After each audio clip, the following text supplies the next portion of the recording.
नहीं, बट आपको regime change करने के लिए टॉप पर बदलाव करना पड़ेगा ना, जो अली खमेनी साहब हैं। जी, तो क्या उनको छू सकता है इजराइल? क्यों नहीं छू सकता? तभी तो भागा है, उसको पता है कि छू लेंगे।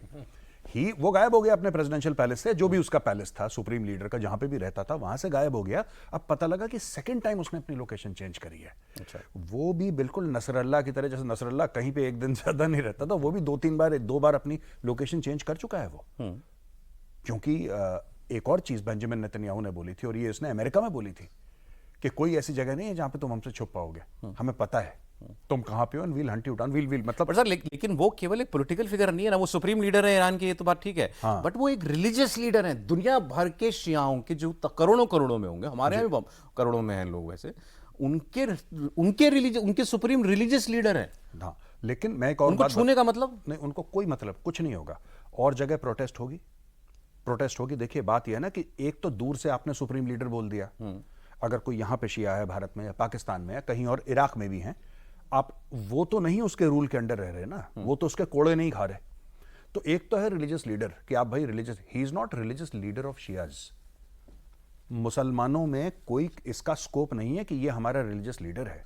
उनमें कोई पोप का कॉन्सेप्ट नहीं है मुसलमानों में। पोप का नहीं है, हाँ। धर्मगुरु जैसे हम कहते हैं हिंदी में। हाँ, धर्मगुरु तक हो सकता है। देखिए, खुद मुख्तारी सिर्फ अल्लाह की है, sovereignty belongs to Allah alone, right.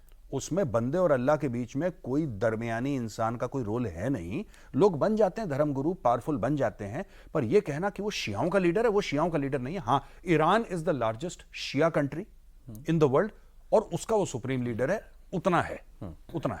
तो ऐसा नहीं है कि आपने हाथ लगा दिया या उनको कुछ करने की कोशिश नहीं, अगर फॉल आपने बैक की होगा। हाँ, कलेश होगा, लेकिन वो कलेश ईरानी अलग से बिहेव करेंगे, और भारत के शिया और पाकिस्तान के शिया और बांग्लादेश के शिया वो अलग करेंगे। यहां पे ज्यादा एक्सट्रीम रिएक्शन होगा, वहां पे पीपल विल हीव। जैसे कि वो सुप्रीम लीडर खमेनी एक घर में है, इजराइल मिसाइल मारता है और इनका गुड नाइट हो जाता है, फॉर एग्जाम्पल, ये खत्म हो गए, राइट।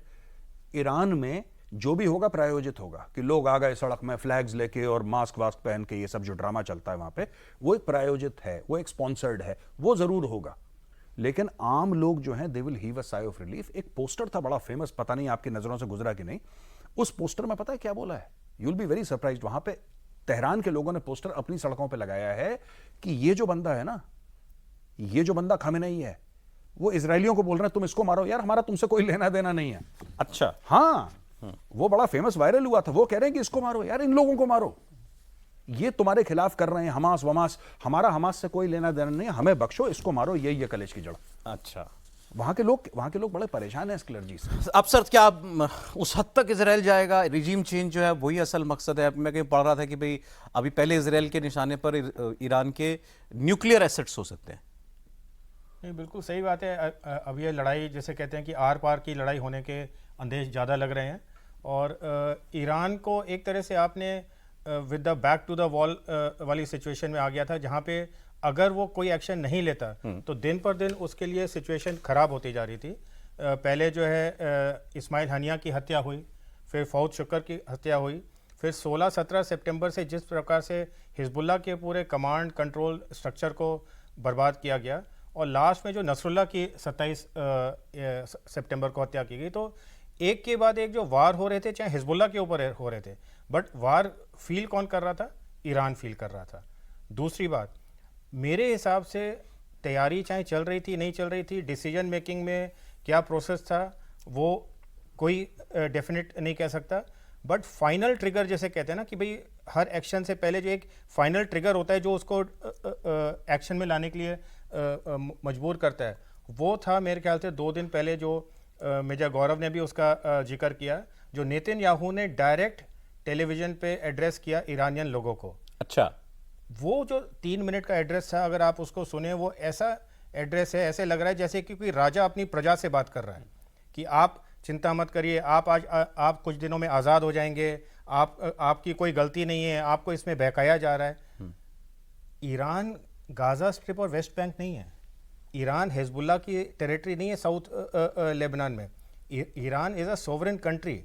आप एक सोवरेन कंट्री के लोगों के साथ इस तरह से जो एक ब्रॉडकास्ट कर रहे हो, यानी कि आप डायरेक्ट थप्पड़ मार रहे हो उनकी लीडरशिप और रजीम के ऊपर। तो ये मेरे ख्याल से फाइनल ट्रिगर था कि अगर ईरान उस समय भी सोच रहा था कि भाई अभी भी हम रिस्ट्रेन करेंगे, देखते हैं आगे क्या होता है, और जैसा उनके प्रेसिडेंट ने भी कुछ दिन पहले बोला, 4-5 दिन पहले नेतन्याहू के एड्रेस से, कि हम इसलिए नहीं कर रहे थे बिकॉज हमें भरोसा दिया गया था कि सीज फायर हो जाएगा, जिसके लिए उसे ईरान में बहुत बैकलैश सहन करना पड़ा।